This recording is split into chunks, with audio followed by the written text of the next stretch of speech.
Poisson's equation and Laplace's equation result from Gauss's law and relation between electric field and potential. As you can see, equation 1 gives us electric field intensity. Gauss's law gives us this. Gauss's law is expressed in differential form. Del vector dot E vector is equal to rho by epsilon naught. The second is relation between electric field and potential. E vector is equal to del dot V vector. Sorry, this can't be a vector here. This can't be a vector. Therefore, okay.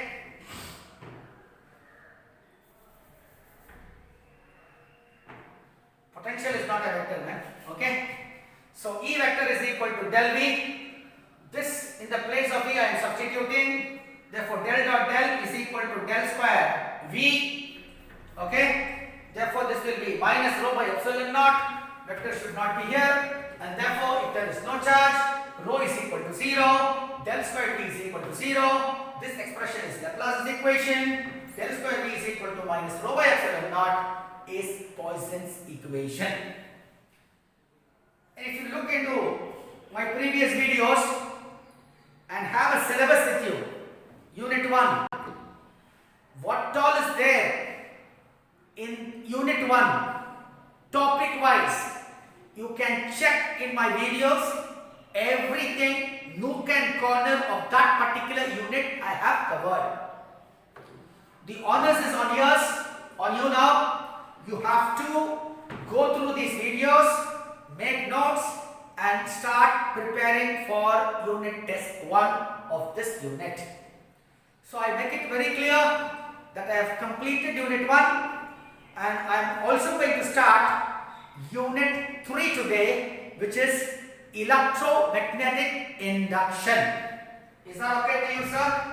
I am going to start electromagnetic induction. We are going into unit 3. With this topic, we come to the end of unit 1. Okay?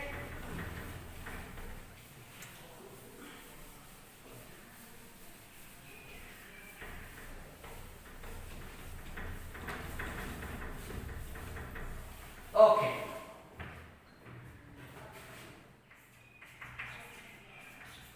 Electromagnetic induction.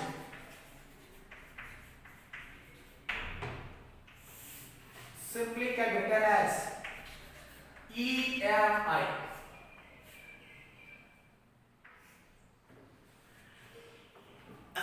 EMI equal monthly installment. That is, if you take a loan, you have to pay EMI every month.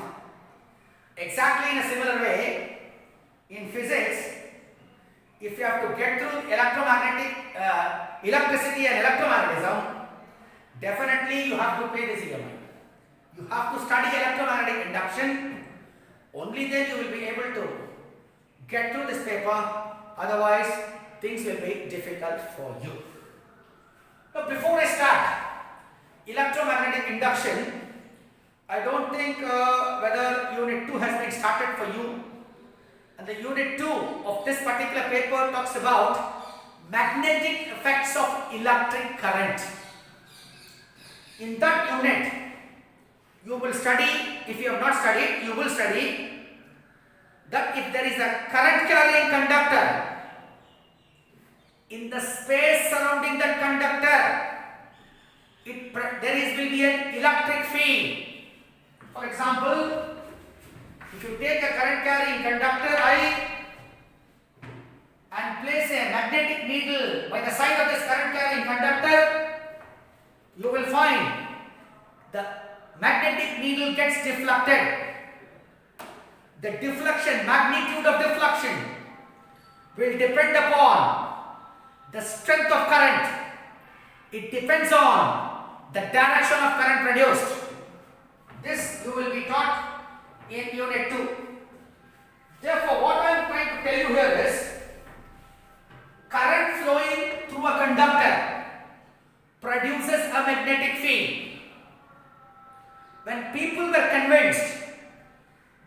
current flowing through a conductor irrespective of configuration of the conductor is producing a magnetic field. They thought, why not? The reverse effect must be true.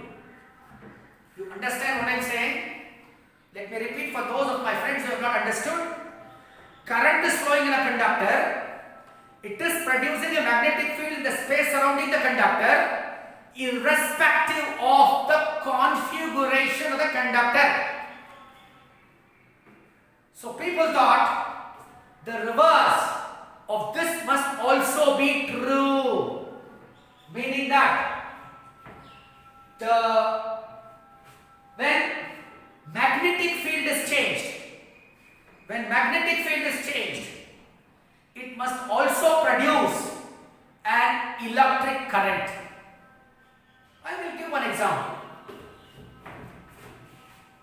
Current loop. Let me write here. Current loop plus magnetic field. Magnetic field will give you torque.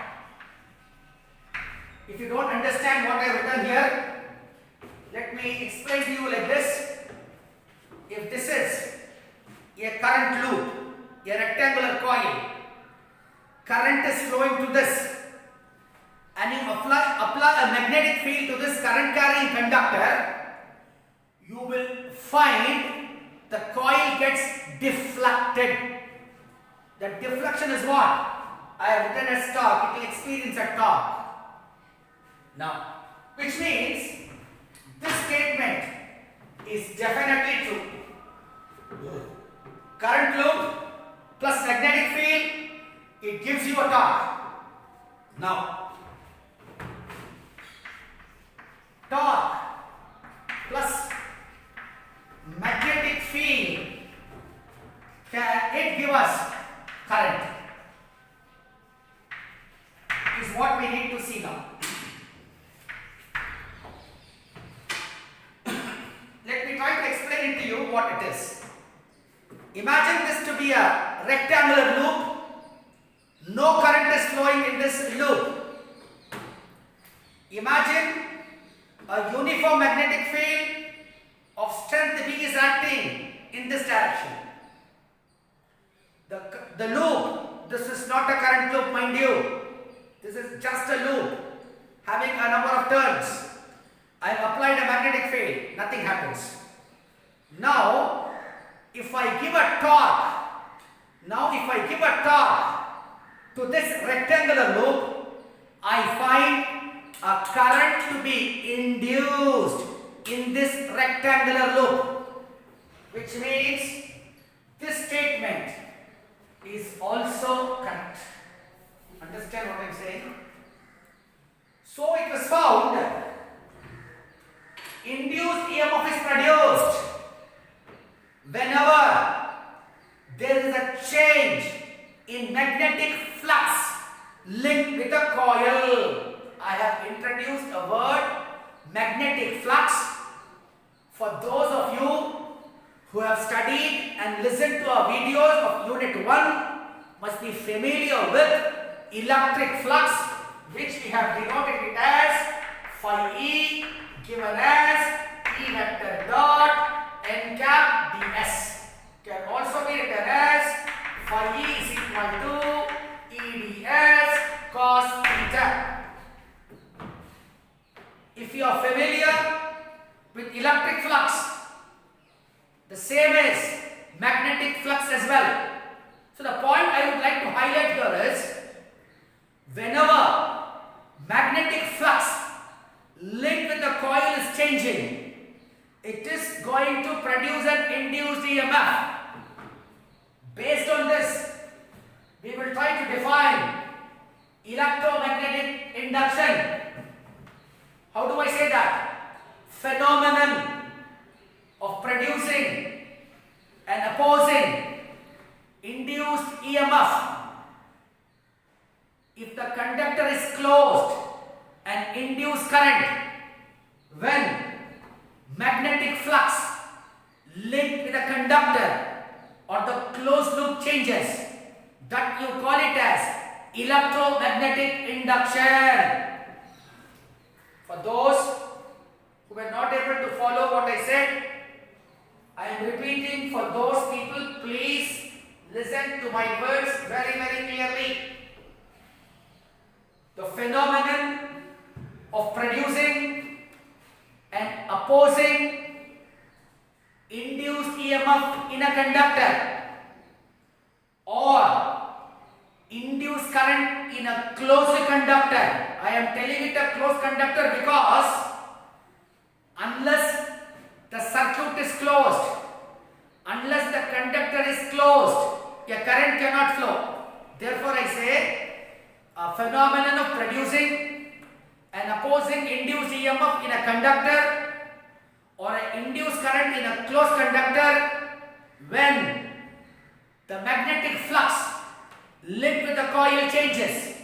You call it as electromagnetic induction. You understand what I am saying? Here I have introduced a word flux, and therefore I am going to talk about magnetic flux right now. So the next topic for discussion is magnetic flux. Quite simple. For electric flux, we have written phi E. For magnetic flux, I will write phi suffix B. B stands for magnetic field. As simple as that. Now, let us suppose I have a surface like this placed. Sir, this is a surface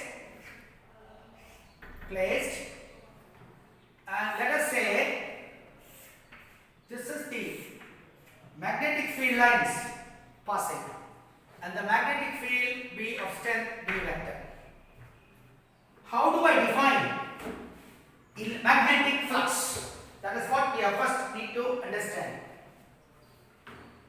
Magnetic flux is the number of magnetic lines passing perpendicular to the surface, obviously placed in a magnetic field. Magnetic flux, I am not writing it on the board, I am repeating it once again. Please listen to me carefully.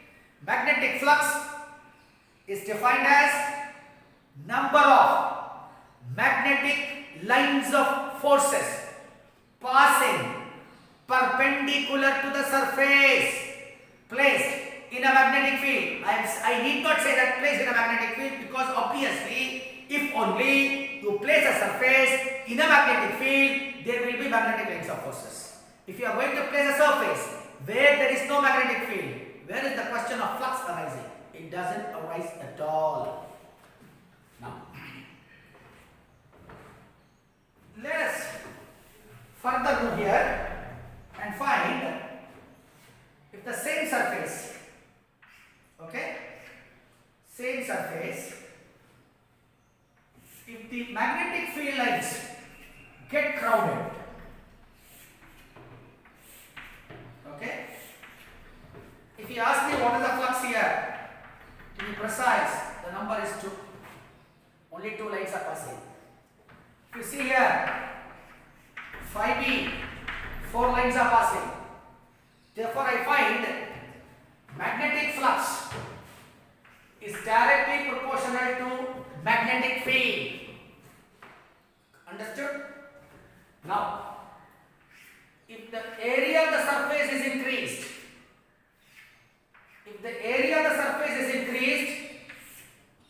magnetic lines of forces passing perpendicular surface will again increase. Okay? Therefore, I will say it is directly proportional to area of the surface. It is directly proportional to area of the surface. Which means, obviously we can say magnetic flux phi B depends on area. But is this the formula we are using for magnetic flux? is known. The formula we use for magnetic flux, as in the case of electric flux, is BA into cos theta. How does the cos theta come into picture? Is what we need to see now. I suppose you have understood from this diagram that flux talks about only the number of magnetic lines that are penetrating through a surface perpendicular to the surface. That is most important right now. Let me change the diagram a little bit so that you will understand as to why or how cos theta comes into picture.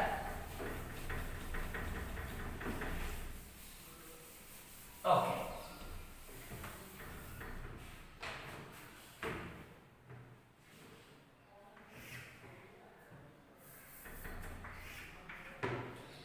I am drawing these parallel lines to tell you that in my previous case, all the magnetic lines of forces were parallel to each other, and let us say there is a loop like this.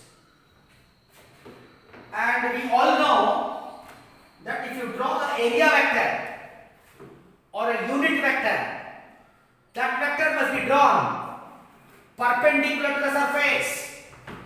Therefore, let me say this is the area vector drawn normal to this circular loop. For a change, let me say the magnetic field, instead of being parallel, if it goes like this, okay, if the magnetic field is passing like this, between the magnetic field and the area vector, it subtends an angle theta. It subtends an angle theta. Is that okay to you? Is that okay to you? Now you have to find out what is the value of magnetic field normal to the surface. Multiply by the area, then you will get this formula. For example, if you complete like this is adjacent side, okay? Cos theta is adjacent side by hypotenuse is B. Therefore, adjacent side is B cos theta. Therefore, to get flux, you have to multiply area of the surface and the component of magnetic field along this area vector. Along this blue line, the value of magnetic field is B, whereas the component of B along the area vector, which is normal to this circular loop, is B cos theta. Therefore, I get an expression phi B is equal to BA cos theta, where A is the area vector, B is the magnetic field vector, theta is the angle subtended between B and A. In vector form, this can be written as B vector dot A vector. Again, you end up with the same expression if you expand B A cos theta. Now, this flux is a scalar quantity. Flux, magnetic flux is a scalar quantity, okay, expressed in Weber. And therefore we just write Vb. When I write Wb, it's Weber, it is a scalar, meaning that it has no direction associated with it. It is going to give us only the number of magnetic lines of forces that penetrate to the surface perpendicular to it. If it is perpendicular to it, then theta, A area vector, magnetic field vector B, they will be parallel to each other, theta will be 0. You should not get confused. Let me make it very clear to you. If this is a perpendicular to the surface. I told you already, area vector must always be normal to the surface. When magnetic field is perpendicular to the plane of the coil, when magnetic field is perpendicular to the plane of the coil, area vector, magnetic field vector are parallel to each other. Theta is 0, cos 0 is 1, flux is maximum, BA. On the other hand, if this is the area vector, magnetic field vector is parallel to the coil,